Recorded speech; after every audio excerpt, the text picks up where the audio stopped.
হয় এক্সপায়াৰী ডেটৰ ভেকচিন দিছিল সেই কণমানিজনক, যাৰ ফলত কণমানিজন শাৰীৰিকভাৱে গুৰুতৰভাৱে অসুস্থ হয় আৰু পৰৱৰ্তী সময়ত ইয়াক উন্নত চিকিৎসাৰ বাবে গুৱাহাটীৰ এখন ব্যক্তিগত খণ্ডৰ চিকিৎসালয়লৈ প্ৰেৰণ কৰা হয়।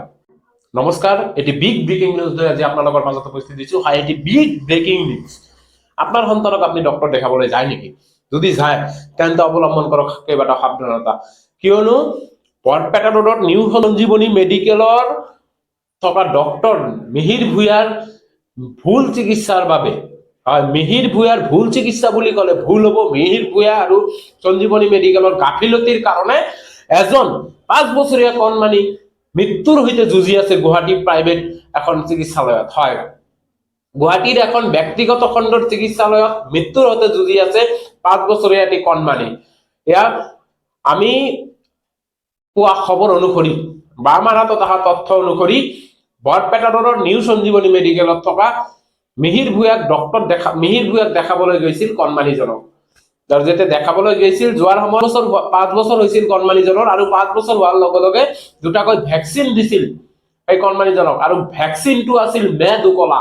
হয়, এক্সপায়াৰী ডেটৰ ভেকচিন দিছিল সেই কণমানিজনক, যাৰ ফলত কণমানিজন শাৰীৰিকভাৱে গুৰুতৰভাৱে অসুস্থ হয় আৰু পৰৱৰ্তী সময়ত ইয়াক উন্নত চিকিৎসাৰ বাবে গুৱাহাটীৰ এখন ব্যক্তিগত খণ্ডৰ চিকিৎসালয়লৈ প্ৰেৰণ কৰা হয়।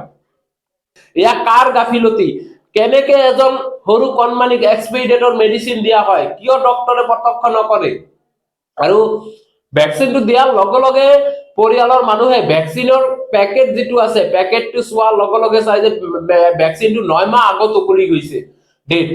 হয়, 9 মাহ আগত এক্সপায়াৰী হৈছিল ভেকচিনটো।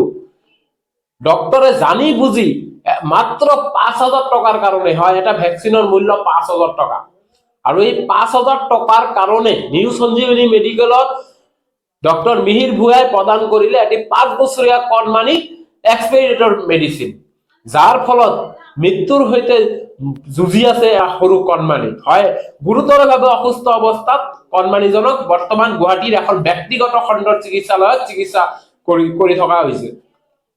এতিয়া আমি আমাৰ হাতত এটা পেপাৰ কাটিং আছে। হয়, এখন পেপাৰত প্ৰকাশিত হোৱা এটা প্ৰতিবেদন আছে, যিটো আপোনালোকৰ আগত দাঙি ধৰিবলৈ চেষ্টা কৰি আছো। আপোনালোকে এবাৰ হলেও এই প্ৰতিবেদনটো পঢ়ি চাব। হয়, বিভিন্ন বাতৰি কাকতত এই প্ৰতিবেদনটো প্ৰকাশ পাইছে, তাৰ মাজত আমাৰ বাতৰি কাকতৰ এটা প্ৰতিবেদনটো আমাৰ হাতত আছে। আমি আপোনালোকৰ আগত দাঙি ধৰিবলৈ চেষ্টা কৰি আছো। আপোনালোকে এবাৰ মন দি পঢ়ি চাব, কিয়নো আপোনালোকৰ অলপ অসাৱধানতাৰ কাৰণে হ'ব পাৰে আপোনাৰ সন্তানৰো কোনো ডাঙৰ বিপদ। হয়,